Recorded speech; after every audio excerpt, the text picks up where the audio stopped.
NFC award کی بات کی، آپ کے اپنے فائنانس منسٹر اس کے خلاف بول رہے ہیں آج کل، وہ کہتے ہیں کہ جی اتنا زیادہ نہیں ہونا چاہیے ریونیو کلیکشن. آپ HEC کی بات کرتے ہیں، اس کا چیئرمین آپ کی اس فیصلے کے خلاف بول رہا ہے. کوئی فائنانس منسٹر اس کے خلاف نہیں بول رہا. فائنانس منسٹر نے کہا کہ ہمیں سوچنا پڑے گا کہ یہ فسکل یونٹی جو ہے وہ بھی امپورٹنٹ ہے، اور ہم یہ جو ٹیکس کلیکشن ہے اس میں بھی بہتری لا سکتے ہیں اگر پہلے ٹیکس کلیکشن کے فارمولاز کو، ڈسٹریبیوشن کے فارمولاز کو، رسپانسبلٹی فکسیشن کو، یہ کلیکٹیو ایشو ہے جس کے اوپر وہ بات کی ہے. اس کو آئسولیشن میں بات نہیں کی جا سکتی. اس پہ کوئی کنسیپچولی پرنسپلی وہ اس سے اختلاف نہیں رکھتے.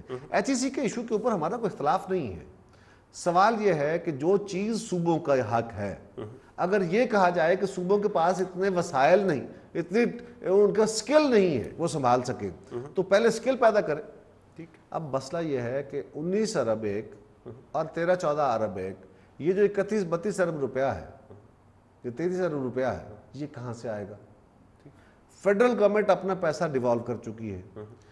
یہ پیسے اب صوبوں نے اپنے فنڈ سے دینے ہیں. یہ جو کہا جا رہا ہے جی دنیا کے باقی ادارے نہیں دیں گے، آج امریکن ایمبیسی نے باقاعدہ وضاحت کیا کہ کوئی USAID کا پیسہ روکا نہیں جا رہا. وہ EAD کے ذریعے پہلے بھی آتا تھا، ابھی بھی EAD کے ذریعے آئے گا، اور اس کا فورم کوئی کہیں بھی ہو سکتے ہیں. ایک کمیشن آلریڈی اس میں تشکیل دے دیا گیا جو ایکولائزیشن کے لیے ہے. لیکن اگر اس میں صوبوں کو یہ کانسنٹ لے لی جائے، اگر صوبے اس پہ ایگری کرے، تو صوبوں کو اس میں اپنی فنڈنگ بھی دینی پڑے گی. کیونکہ مرکز کے پاس اتنے وسائل اب نہیں ہیں. ہم نے زیادہ شیئر جو ہے صوبوں کو دے دیا. یہ نہیں ہو سکتا کہ اختیار سارے تو چلے جائے صوبوں کے پاس، پیسے تو چلے جائے صوبوں کے پاس، اور رسپانسبلٹی نہ دے. تو رسپانسبلٹی اگر مرکز کو دینی ہے تو پیسے بھی پرپورشنیٹلی صوبوں نے مرکز کو دینے ہوں گے. یہ ایک ایشو ہے جو انشاءاللہ ریزالو ہو جائے گا. یہ ریزالو ہو جائے گا. اچھا سر، کچھ اور چیزوں کے بارے میں بھی بات کریں ویری کوئکلی.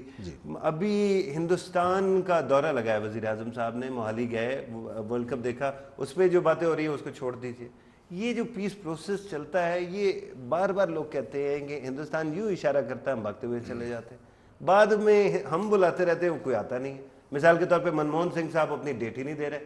تو یہ کیا واقعی پیس پروسیس چل بھی رہا ہے یا ہم سمجھ رہے ہیں کہ چل رہا ہے؟ پہلی گزارش تو یہ ہے جی کہ کوئی ہمیں یوں نہیں بلاتا تھا ہم بھاگے چلے جاتے. آپ ذرا ریکارڈ ٹائم میں بلایا گیا، ریکارڈ ٹائم میں پہنچے وزیر اعظم. یہ بات درست ہے، لیکن ریکارڈ ٹائم میں دونوں ملکوں کا میچ آیا نا. اگر ہندوستان وہ میچ ہار جاتا جو تو یہ نہ پوچھا جاتا کوارٹر فائنل کا تھا، اور سیمی فائنل، کوارٹر فائنل، اگر کوارٹر فائنل کا وہ میچ ہندوستان ہار جاتا اور وہ سیمی فائنل میں نہ پہنچتا تو وزیر اعظم ہندوستان یہ انویٹیشن ہمیں ایکسٹینڈ نہ کر سکتے. یہ ایک اپرچونٹی کریٹ ہوئی، اور یہ چند دنوں میں ہوئی. اس کو اسی ریفرنس میں دیکھیں نا. یہ کوئی پہلے سے پلان نہیں تھا کہ اچھا جی یہ ہوگا تو یہ ہوگا، نہیں. ایک opportunity I, he availed that opportunity to use it کہ پبلک ریلیشن کے حوالے سے، ڈپلومیسی کے حوالے سے. تو اس کے اوپر رسپانس بھی اسی طرح آنا چاہیے تھا. اگر میرے خیال میں شاید کوارٹر فائنل کا میچ 4 دن پہلے ہوا یا 5 دن پہلے ہوا، اب سیمی فائنل کے اندر انہوں نے انوائٹ کر لیا. ہم نے 2 دن سوچ کے ان کو جواب دیا ہم آتے ہیں جی، اور چلے گئے. اس سے ایک اچھا میسج آیا، ایک اچھی بات ہوئی، ایک شروعات ہوئی، اور اس سے ایک ہمارا رکا ہوا ڈائلاگ کھولا. جہاں تک تعلق وہ ان کے بلانے کا، ہم بھاگے جانے کا ہے، ایک بات تو یہ ہے کہ اگر ہم سمجھتے ہیں کہ ہمارے ایشوز سافٹلی، سوئفٹلی، آرام سے ڈائلاگ کے ذریعے حل ہونے چاہیے، اور اگر ہمیں، میرا خیال ہے، یہ میرا ذاتی خیال ہے، میں اس کے اوپر کوئی یہ نہیں کہتا یہ گورنمنٹ کی پالیسی ہے، کہ اگر ہمیں بعض اوقات جو آپ کو محسوس ہو رہا ہو کہ نہیں یہ تھوڑی سی سبکی کرا رہے ہیں، لیکن اس کے باوجود اگر ہم آگے بڑھ کے معاملہ حل کرا لیتے ہیں تو دیٹ از مور امپورٹنٹ. یہ جو انا کا مسئلہ ہے، ہاں اس کا مطلب یہ نہیں ہے، اس کا مطلب یہ نہیں ہے کہ آپ گالیاں کھا کے آپ بے عزت ہو کے بیٹھے رہے، نو، وہ اور چیز ہے. لیکن قوموں کے اندر آپ نے اپنی رسپانسبلٹیز کو بھی آنر کرنا ہوتا ہے. وزیر اعظم صاحب نے اس سے پہلے، موہالی سے پہلے، شرم الشیخ میں ہندوستانی وزیر اعظم سے جو گفتگو کی تھی، اس میں انہوں نے ہندوستان کے رول کو بلوچستان کے اندر جو ہو وہ ان کی ایجنسیز کے ہمارا ایلیگیشن تھا اس کو بھی انہوں نے ایکسیپٹ کیا کہ ہم اس کو ایگزامن کرتے ہیں، جس پہ سوال اٹھتا ہے کہ کیا ہم نے بلوچستان کو خام کا انٹرنیشنلائز نہیں کر دیا؟ نہیں بھائی، بات یہ ہے کہ اپنے انٹرنل معاملہ، اگر آپ اس کو انٹرنیشنلائز کرنے کی بات کریں تو آپ تو روز کہتے ہیں کہ وہاں پہ ہندوستان کے یا باقی انٹرنیشنل فورسز مداخلت کر رہی ہیں، تو روز کہتے ہیں، تو آپ خود کر رہے ہیں اس کو. ٹھیک ہے، کیا کہنا بند کرنا چاہیے؟ کرنا چاہیے. میں اور بات کرنے لگا ہوں. ہاں کرنا چاہیے. اگر کوئی ملک کسی جگہ پہ مداخلت کر رہا ہے تو بالکل کرنا چاہیے. کوئی اس میں اگر ملک کے کسی حصے پہ انٹرنیشنل ڈیبیٹس ہونا شروع ہو جائے تو اس ملک کے بارے میں بڑا بری بات سمجھیں. مطافی صاحب، اس سے پہلے آپ باقاعدہ یہ شرم الشیخ کے واقعے سے بھی بہت پہلے ہم کہہ رہے ہیں کہ ہندوستان وہاں مداخلت کر رہا ہے, وہاں ان کی بہت ساری چھاونیاں. رحمان ملک صاحب کہہ رہے تھے. نہیں رحمان ملک نہیں, باقاعدہ سارے کہہ رہے تھے بھائی, فورن منسٹر نہیں مان رہے, فورن منسٹر بھی کہہ رہے تھے کہ ان کی بہت ساری جو انہوں نے کیمپ بنائے ہوئے ہیں. یہاں میں نے ان سے پوچھا, وہ کہتے ہیں کہ شرم الشیخ میں غلطی ہوئی, نہیں ہونا چاہیے تھا یہ, اور میں ادھر وہاں موجود نہیں تھا, اور کوئی ایویڈنس مجھے نہیں دکھایا گیا جو انڈیا کو دیا جائے. بات یہ ہے کہ ہم نے کیا بات کہی تھی وہاں پہ, ہم کوئی ہندوستان کے ساتھ ایگری کر رہے تھے, ہم نے کہا کہ اس ایسپیکٹ کو غور کریں, اس کا ذرا غور کریں. پتہ بھی صاحب ایک منٹ ٹھہرے ذرا, ٹھہرے. بات یہ ہے اس کا ریئیکشن اگر دیکھنا ہے نا صحیح معنوں میں, تو دیکھیے کہ ہندوستان کے اندر کیا ہوا. آپ تو لے کے بیٹھ گئے نا بال کی کھال, ہم تو ایک ایسی ڈیبیٹ جو ہے نہیں اس کو چھیڑ کے بیٹھ گئے. آپ دیکھیں ذرا اس کا ریئیکشن ہندوستان میں کیا ہوتا ہے. اگر پاکستان نے اپنے ہی پاؤں پہ کلہاڑی مار لی تھی تو ہندوستان میں شاہجہاں نے بچ دے. ہندوستان کے اندر منموہن سنگھ صاحب کا اپنی جماعت کے اندر, پارلیمان کے اندر ایسا شور ہوا, ان کو وڈرا کرنا پڑا اس سے. تو یہ ریفلیکٹ کرتا ہے کہ وہ ہندوستان کے مفاد میں یا ہندوستان پاکستان کے مفاد میں کہاں کھڑا تھا. نہیں, میں صرف یہ کہہ رہا ہوں نا سر, ویسے just for the sake of record میں نے خود آن ایئر درخواست کی تھی وزیر اعظم کو کہ جائیں, اور یہ اچھی بات ہے, تو میں آج اس سے وڈرا نہیں کرتا. لیکن پیپلز پارٹی پہ یہ الزام آتا ہے کہ it is soft on India, perhaps one thing, یا پھر پیپلز پارٹی ایک ڈیسیژن لیتی ہے پھر اون نہیں کر پاتی. دیکھیے اب میں نے آپ کو بی سی او دکھائے ہیں فیصلے جس کے اندر لگتا ہے کہ وہ سائڈ سٹیپ کر رہی ہے یا بیک ٹریک کر رہی ہے, یہ کنفیوژن ہے. مثال کے طور پہ پروٹیسٹ کرنا جس کے اوپر فیصلے کے اوپر سپریم کورٹ کے, اسی طرح سے اور بے شمار ایشوز ہیں. دیکھیں نا, یہ تو اس کا فارن ریلیشن سے کوئی تعلق نہیں ہے ہمیں, لیکن پاکستان کی پالیسی میکنگ سے تو ہے نا. نہیں, پالیسی میکنگ فارن پالیسی اور دنیا کے بی بی پہ پہلے الزام لگتا تھا کہ بی بی شاید جو ہے نا ہم بیک ٹریک نہیں کرتے. ہمارا ایک بڑا واضح ریکارڈ ہے پتافی صاحب, اور اس کا سب سے بڑا ثبوت یہ ہے کہ ہم دنیا کی طاقتوں میں آنکھوں میں آنکھیں ڈال کے باتیں کرنے والی قوم ہے. اس جماعت سے تعلق رکھتے ہیں جس کے لیڈروں کو خوفناک مثالیں بنا دیا گیا, وہ پھانسیاں جھول گئے, اپنے اصول سے نہیں ہٹے. ہم نے فرار کے راستے اختیار نہیں کیے. پیپلز پارٹی کا کارکن بھی وہ ہے, نہ جیلوں سے ڈرتا ہے, نہ کوڑوں سے ڈرتا ہے, نہ قلعوں سے ڈرتا ہے, نہ پھانسیوں سے ڈرتا ہے, نہ گولیوں سے ڈرتا ہے. اس کو یہ تانا ہمارے حصے نہیں آتا. اچھا, یہ سم کوئی دیا گیا ہسٹری میں, لیکن خیر غلط ہوگا, ریکارڈ دیکھ لینا, جیسے آپ کہہ صحیح ہوگا, بالکل ٹھیک ہوگا. لیکن ایک اور واقعہ لے آتا ہوں, ریمنڈ ڈیوس والا. آپ مجھے معاف کر دیجیے گا, رحمان ملک صاحب کا نام ہر کوشچن میں آ جاتا ہے. رحمان ملک صاحب آن دی فلور آف دی ہاؤس کھڑے ہوتے ہیں اور کہتے ہیں کہ اس کو امیونٹی حاصل ہے. آپ کا انٹیریئر منسٹر کیسے کہہ رہی ہے؟ اچھا پھر وہ جی اٹ ہیپنڈ, میں آپ کو اس کے کلپس دکھا سکتا ہوں, میں آپ کو ریکارڈ دکھا سکتا ہوں. ایسا میرے علم میں نہیں. اچھا بہرحال یہ ہوا. اچھا دوسری سائڈ پہ وہ کرکٹرز بیچارے جاتے ہیں تو ان کے اوپر بھی الزام کوئی ایسی بات کر دیتے ہیں کہ ان بیچاروں کا دل ایسا جلتا ہے کہ کھیل بھی نہیں پاتے وہ. یہ مجھے سمجھائے کہ ایک تو رحمان ملک صاحب کیا کر رہے ہیں, اور دوسرا ریمنڈ ڈیوس کے معاملے کے اوپر اگر آپ کہتے ہیں کہ امریکہ کے سامنے جھکتے نہیں ہیں تو پھر ریمنڈ ڈیوس کیسے آزاد ہو گئے؟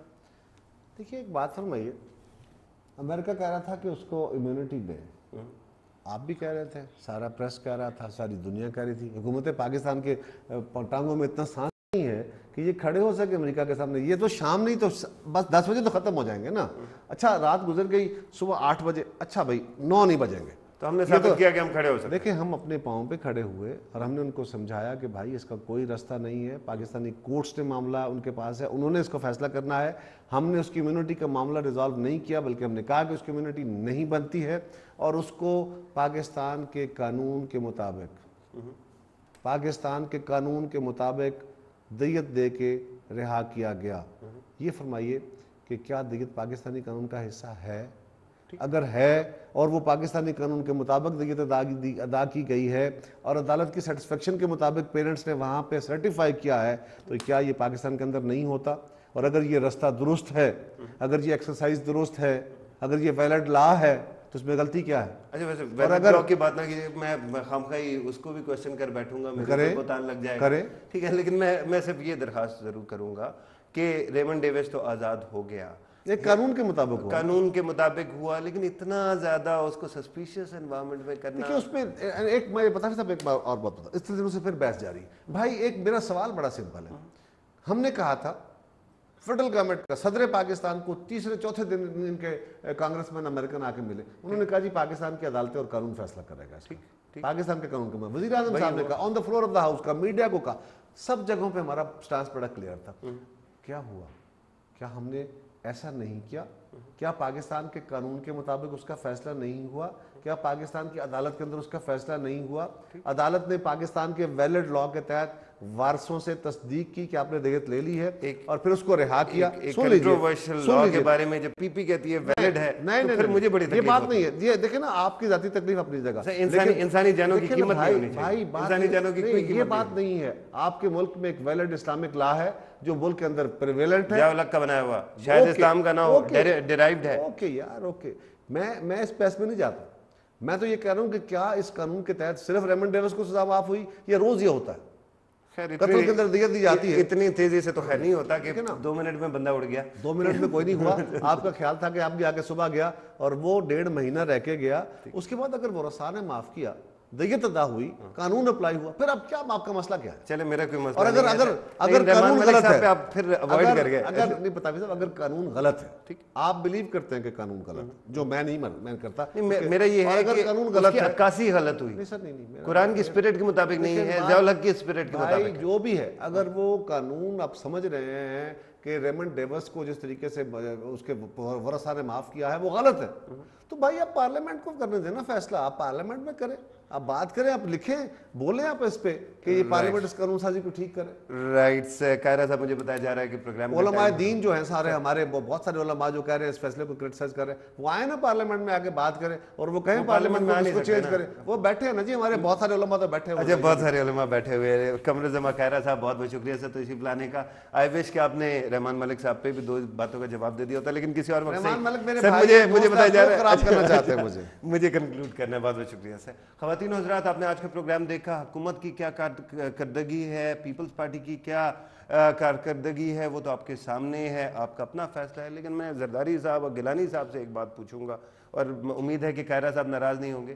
کہ آپ کو ان سے اچھا ایڈوکیٹ مل سکتا ہے اپنی پارٹی کے لیے اور اپنی حکومت کے لیے؟ بس یہ تھا سوال, اور انشاءاللہ اسی سوال کے ساتھ ہم کنکلوڈ کرتے ہیں. انشاءاللہ اگلے پروگرام میں ملاقات ہوگی. اجازت دیجیے, اللہ حافظ.